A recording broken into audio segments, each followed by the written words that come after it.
मरणोपरांत आपल्या हक्काच्या माणसांना शेवटचा श्वास चांगला घेता यावा यासाठी आपण हक्काची एक आपली स्मशानभूमी असते, त्याच्यामध्ये आपण आपल्या माणसांना त्या ठिकाणी विसावा देत असतो। खरं म्हणजे माणसासाठी हा एक विषय झाला, परंतु वर्ध्यामध्ये एक आगळीवेगळी संकल्पना राबवत आहे करुणाश्रम, ज्याच्यामध्ये जे पाळीव प्राणी आहे त्या पाळीव प्राण्यांसाठी एक स्मशानभूमी तयार करण्यात आलेली आहे।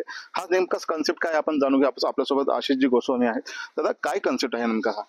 साधारणपणे घरात जे वन्य प्राणी असतात, जसा घरातल्या माणसांसोबत आपला जीव लागलेला असतो तसा घरातल्या प्राण्यांसोबत सुद्धा आपला जीव लागलेला असतो।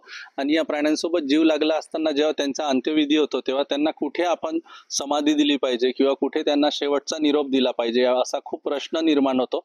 आणि बरेच वेळा असे लोक आमच्याकडे पाळीव प्राणी त्यांचे जेव्हा घेऊन आले, कारण ते ज्यावेळी स्मशानघाटात गेले तेव्हा त्यांना तिथे जागा मिळाली नाही किंवा वाढत्या शहरीकरणामुळे कोणी स्मशानात जागा देत नाही किंवा प्राण्यांना जागा देत नाही, त्यामुळे आम्ही असा निर्णय घेतला की करुणाश्रमचा हा जो परिसर आहे या परिसरातच प्राण्यांचं हक्काचं स्मशानघाट व्हावं, ज्याला आम्ही स्मृतिगंध असं नाव दिलं।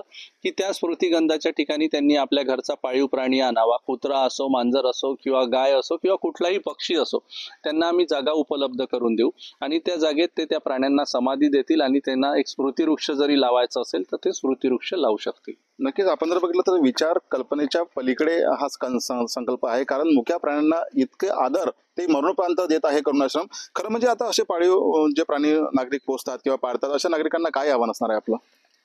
प्राण्यांना जितका सन्मानाने आपण वागणूक देऊ तितकीच समाजात चांगली आपण एक संस्कार रुजवू शकू। कारण सध्याच्या परिस्थितीत समाजातले जे एकंदरीत संस्कार आहे किंवा भाव आहे, भावना शून्य आपण होत चाललेलो आहे। घरी सुद्धा वृद्ध लोकांना वृद्धाश्रमात पाठवलं जातं, तर प्राण्यांसाठी तर दूरचा संदेश आहे। किमान प्राण्यांच्या माध्यमातून जरी आपण ही सुरुवात केली तर माणसाच्या मनात हृदयात फरक पडेल आणि जे घरातले वृद्धाश्रमात जाणारे आहे, कदाचित या संकल्पनेतून जरी हृदय परिवर्तन झालं तर वृद्ध लोक वृद्धाश्रमात जाणार नाही। हा त्याच्या मागचा सुद्धा एक आमचा उद्देश आहे।